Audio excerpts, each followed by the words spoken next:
आज हम लोग प्रश्न क्रमांक 1 को सॉल्व करेंगे। प्रश्न क्रमांक 1 क्या है देखिए, एक व्यापारी के पास कुछ कबूतर तथा कुछ क्या है गायें हैं। यदि इन सब के कुल 90 सिर तथा 224 पैर हो तो गायें कितनी हैं।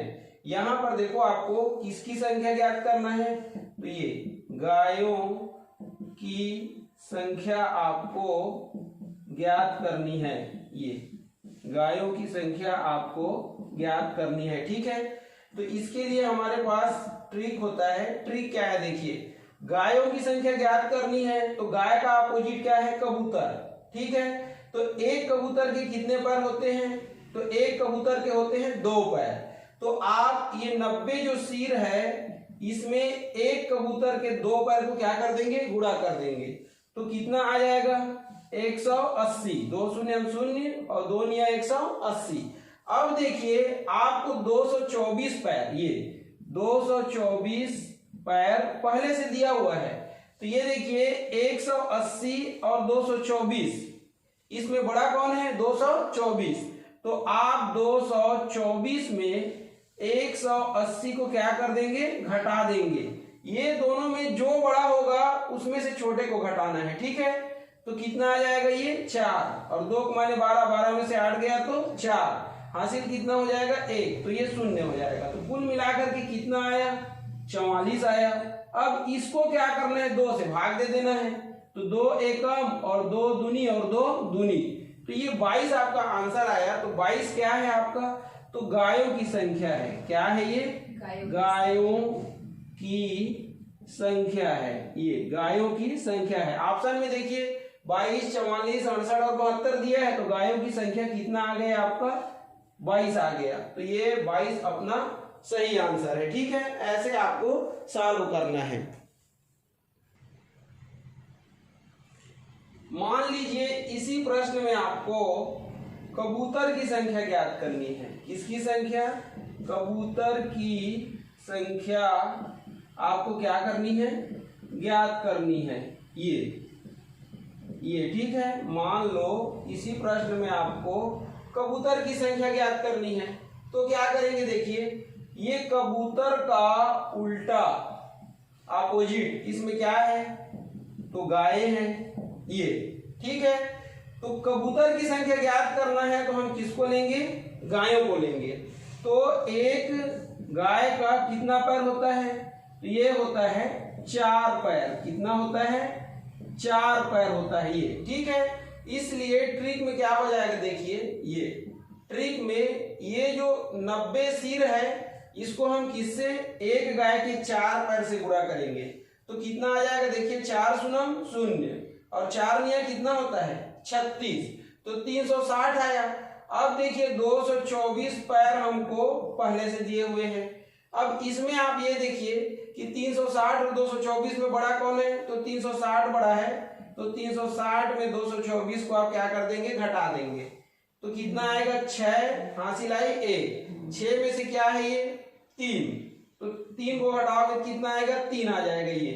और 3 में से 2 घटाओगे कितना आ जाएगा, 1 आ जाएगा। तो कितना आया 136। अब 136 को 2 से भाग दे देना, तो 2 एकम 2 छक्के कितना होता है, 12 होता है, ठीक है। 1 बचा तो 2 अट्ठे 16, तो ये 68 आया। 68 क्या है, तो 68 है आपका कबूतरों की संख्या। क्या है, कबूतरों की संख्या।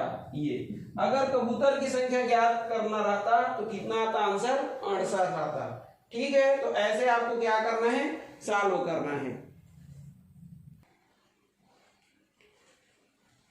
प्रश्न क्रमांक 2 हम लोग सॉल्व करेंगे। देखिए प्रश्न क्रमांक 2 क्या है, एक चिड़ियाघर में कुछ मैना तथा कुछ शेर है। यदि उनके कुल 1746 पैर तथा 858 सिर हो तो मैनों की संख्या कितनी होगी।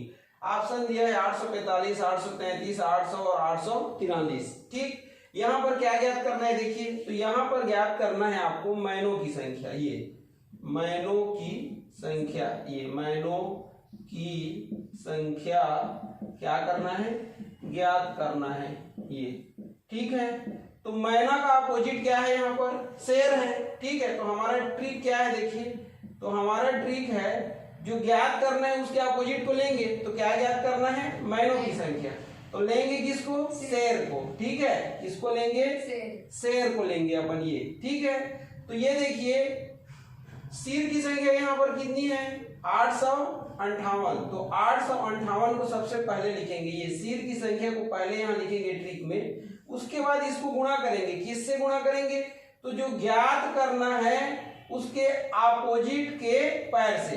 तो क्या ज्ञात करना है? महीना की संख्या। इसका अपोजिट क्या है? शेर। तो एक शेर, ठीक है, कि कितने पैर होते हैं? 4 पैर। इसलिए 4 से क्या हो जाएगा? इसका गुणा हो जाएगा। तो 4 से गुणा कीजिए। तो 4 अट्ठे कितना होता है? 4 अट्ठे कितना होता है? 32। 32 की 2 हासिल आई 3। 4 पंचे 20 और 3 23 की 3 हासिल आई 2। और 4 अट्ठे कितना होता है फिर? 32। 32 और 2 कितना हो जाएगा? 34 हो जाएगा ये। तो कितना आया आपका? 34। ये 3432। कितना आया? 3432 पैर, इतना आ गया। अब देखिए आपको कुल पैर कितना दिया हुआ है? 1746 पैर आपको दिया हुआ है। अब इसमें और इसमें देखिए बड़ा कौन है? ये बड़ा है कि ये बड़ा है? तो ये 3432 बड़ा है किससे? 1746 से। तो बड़ा में छोटे को क्या कर देंगे आप? घटा देंगे। तो घटाइए, 2 कमाने कितना हो जाएगा? 12। 12 में से 6 गया तो 6 हासिल आई 1। 3 कमाने 13। 13 में से 5 गया तो कितना हो जाएगा? 8, है ना, हासिल आई 1। 4 का 14। 14 में से 7 गया 8 गया तो कितना हो जाएगा? 6 हो जाएगा ये। और फिर हासिल 1। और 3 में से 2 घटाओगे तो कितना हो जाएगा? 1। तो कितना आया? 1686। अब इसको क्या करना है? 2 से भाग दे देना है। तो 2 एकम 2 अट्ठे 16, 2 चौक और 2 तिया। तो आंसर कितना आया? 843। ये क्या है आपका? तो ये है महीनों की संख्या। ये महीनों की क्या है? संख्या है। तो ये डी आपका आंसर आएगा। 800 कितना? 43। ठीक है, तो ऐसे आपको क्या करना है? सॉल्व करना है। आज हम लोग प्रश्न क्रमांक 3 सॉल्व करेंगे। देखिए प्रश्न क्रमांक 3 क्या है? 5000 रुपए का 10% चक्रवृद्धि ब्याज की दर से 3 वर्ष का चक्रवृद्धि ब्याज क्या होगा? ये अपने को सॉल्व करना है। क्या ज्ञात करना है? 3 वर्ष का चक्रवृद्धि ब्याज। इसके लिए भी ट्रिक होता है। ट्रिक क्या होता है? देखिए ट्रिक को मैं पहले बतला देता हूँ। ये हमारे पास ट्रिक है, ये इसको सॉल्व करने का हमारे पास क्या है? ट्रिक है। 2 वर्ष का, ये देखिए किसने का?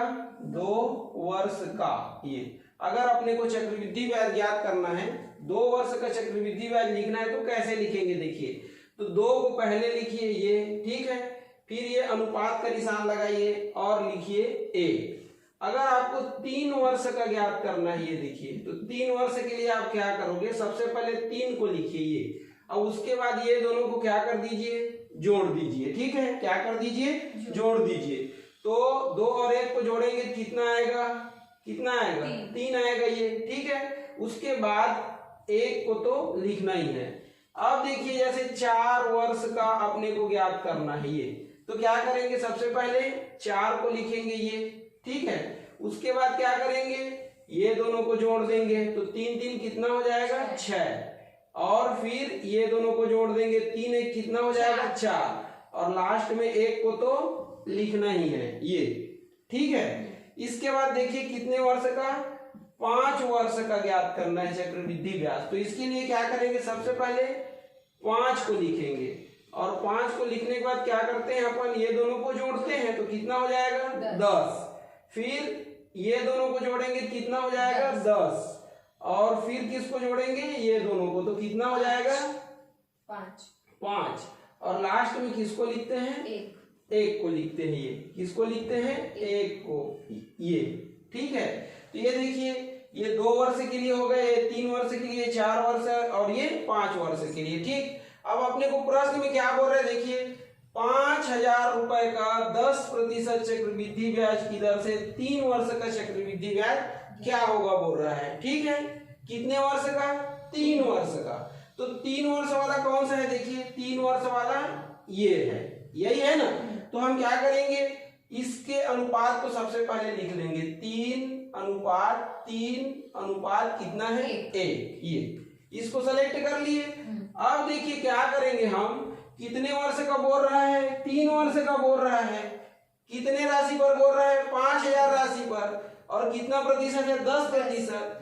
तो ये 5000 का, ये देखिए कितने का, 5000 का 10% हम सबसे पहले क्या करेंगे, ज्ञात करेंगे ये। तो 10% इसका क्या होगा, तो ये हो जाएगा 500 रुपये, ठीक है। इसके बाद ये 500 रुपए का फिर से 10% ज्ञात करेंगे ये, तो कितना हो जाएगा ये, 50 रुपए। कितना हो जाएगा, 50 रुपए, ठीक है।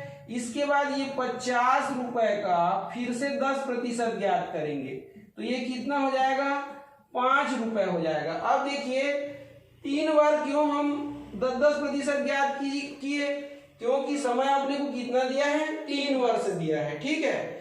तो 550 और कितना आया, 5 आया। अब हम क्या करेंगे, देखिए ये 550 और 5 को ये 3:1 के ऊपर में क्या कर देंगे, लिख देंगे। ये इसके ऊपर में 500 को, इसके ऊपर में 50 को, ये और इसके ऊपर में 5 को लिख देंगे ये, और इससे क्या कर देंगे, गुणा कर देंगे। तो 500 का 3 से गुणा कीजिए, कितना आएगा, ये गुणा करने के बाद कितना आएगा, 1500। कितना आएगा, 1500। फिर जोड़ दीजिए, 50 का 3 से गुणा कीजिए, तो 0 का 0 और 5 दिया 15। फिर 5 एकम कितना होगा, 5। अब ये तीनों को जोड़िए, ये देखिए 1500, फिर 150 और फिर 5, तो कितना हो जाएगा, ये 5 और ये 5 और ये 6 और ये 1, तो 1600 कितना हुआ, 55। 1600 कितना आया, 55। तो यही क्या होगा, आपका चक्रवृद्धि ब्याज होगा। क्या होगा, चक्रवृद्धि ब्याज। तो चक्रवृद्धि ब्याज ऐसे अपन क्या कर सकते हैं, ज्ञात कर सकते हैं। तो चक्रवृद्धि ब्याज कितना होगा, ये 1655 रुपए होगा। ये ऐसे अपन ज्ञात कर सकते हैं, ठीक है। तो ये चक्रवृद्धि ब्याज ज्ञात करने का ट्रिक है। चलिए अपन क्वेश्चन नंबर 4 सॉल्व करते हैं। क्वेश्चन नंबर 4 क्या है, देखिए 8000 रुपए पर 10% चक्रवृद्धि ब्याज की दर से 2 वर्ष का चक्रवृद्धि ब्याज क्या होगा बोल रहा है। तो समय कितना दिया हुआ है, 2 वर्ष। तो 2 वर्ष के लिए जो अनुपात है उसको लेंगे। क्या है 2 वर्ष के लिए अनुपात, 2:1। ये ट्रिक से ले लिए अपन। अब देखिए 2 वर्ष दिया है, तो ये 8000 का कितने बार 10% निकालना पड़ेगा, 2 बार, ठीक है। तो चलिए ये 8000 का 10% ज्ञात कीजिए, ये तो बराबर कितना आएगा, ये इससे और ये इससे कैंसिल हो जाएगा, तो ये आएगा 800 रुपए। फिर ये 800 रुपए का 10% ज्ञात कीजिए, ये तो ये इससे और ये इससे कैंसिल हो जाएगा, तो कितना आएगा, 80। अब देखिए 2 वर्ष दिया है, इसलिए 2 ही बार आपको ज्ञात करना है, ठीक है। अब ये 800 और किसको, 80 को इसके ऊपर में लिख देना है, ये 800 और ये 80, ठीक है। फिर गुणा कर देना है इस अनुपात से, तो 8 दूनी कितना हो जाएगा, 1600 हो जाएगा ये। फिर धन कर देना, 80 एकम कितना हो जाएगा, 80। तो आंसर कितना आएगा, 1680। ये तो 1680 क्या होगा, तो 2 वर्ष का ये चक्रवृद्धि ब्याज होगा। ये चक्रवृद्धि, ये 2 वर्ष का चक्रवृद्धि ब्याज 1680 रुपए होगा। ये क्वेश्चन हमारा सॉल्व हो गया, ठीक है। तो ऐसे आपको सॉल्व करना है।